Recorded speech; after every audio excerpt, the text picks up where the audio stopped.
My husband of 20 years is cheating on me with our son's 18-year-old girlfriend. Hello Reddit eyes plus here. 20 years of marriage gone, not in a gradual, predictable way, but in a gut-wrenching revelation that shattered my reality. I never thought I'd be here sitting in disbelief, but here I am, 41, a stay-at-home mom, grappling with the sickening betrayal from the one person I trusted the most, my husband, Paul. And the worst part? He's not just cheating with anyone. He's sleeping with our 18-year-old son's girlfriend. I can't even believe I'm saying that out loud. How did it come to this? Paul is 48, works in finance, and we've been married almost 2 decades. Our lives together weren't perfect, far from it, but I never imagined the level of deceit that would come to light. We have 2 children, Eric, our 18-year-old son, who's head over heels in love with his high school sweetheart, Amy, and Mary, our bright and feisty 15-year-old daughter. Eric adored Amy. They'd been together since freshman year. She practically grew up with us. She was like family. That's why this betrayal feels even more like a dagger twisting in my heart. It started small. Last week I saw something on Paul's phone, a brief horrifying glimpse of a message from Amy. At first I thought I must have misread it. My heart raced as I replayed the words over and over in my head. I miss sucking your cock. I froze. My body went cold. Was this a sick joke? I convinced myself it was all some awful misunderstanding. But that night, as the house slept, I dug deeper. I needed to know the truth. Paul has a file on his computer filled with BDSM porn, along with saved photos of Amy from her Instagram. Fully clothed, yes, but the intent behind it was clear.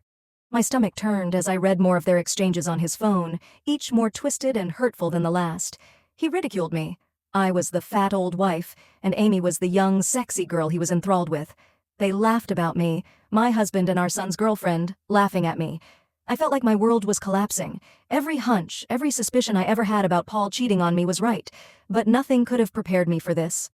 I found a thong in our bedroom last month, a tiny scrap of fabric that I tried to ignore, tried to justify. Was I that naive?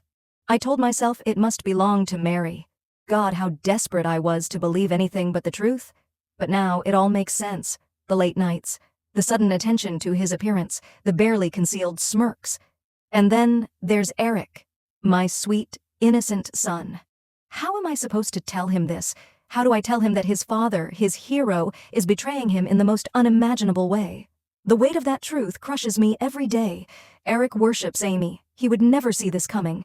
And Mary, angry, sharp Mary, she's been asking me about Amy and her dad, recounting strange moments, like how he hovered around her friends. It's like the walls are closing in. Yesterday, I confronted Paul, over Zoom. I couldn't face him in person. The moment his face popped up on the screen, I saw it. The guilt. The panic. He turned beet red, started sweating. I'd never seen him like that before. When I told him what I knew, he stammered and barked about context, as if any context could justify what he's done. He denied everything, but the evidence was there and he knew it. His entire world was unraveling and it was written all over his face. I've already spoken to a lawyer. I'm preparing for a divorce and I'm going to fight for sole custody of Mary. She deserves to be protected from this monster. Eric? God, I don't even know how to help him. I've told the authorities everything, but this feels like a nightmare I can't wake up from. Paul keeps calling, trying to get in touch. I refuse to answer. He scares me. His anger. His desperation. It's dangerous. My brother has taken us in for now. We're safe, but the damage is done. The worst part? Amy still believes she's in love with Paul. She thinks I'm the villain in all of this. Her mother showed her proof, screenshots of Paul's dating app profiles, his sleazy messages to other women, but she refuses to believe it. She says I photoshopped everything. Amy thinks she's special, that she and Paul have something real. And Paul, this pathetic, disgusting man, is hiding, avoiding her now that everything's been exposed. He's left her to deal with the wreckage while he tries to salvage what little dignity he has left. As for me, I'm done being the victim. 20 years of marriage reduced to nothing but lies and betrayal. I will not let him destroy my kids the way he's destroyed our family. I'm focusing on the future, on healing, on rebuilding, and I will make damn sure he pays for everything he's done.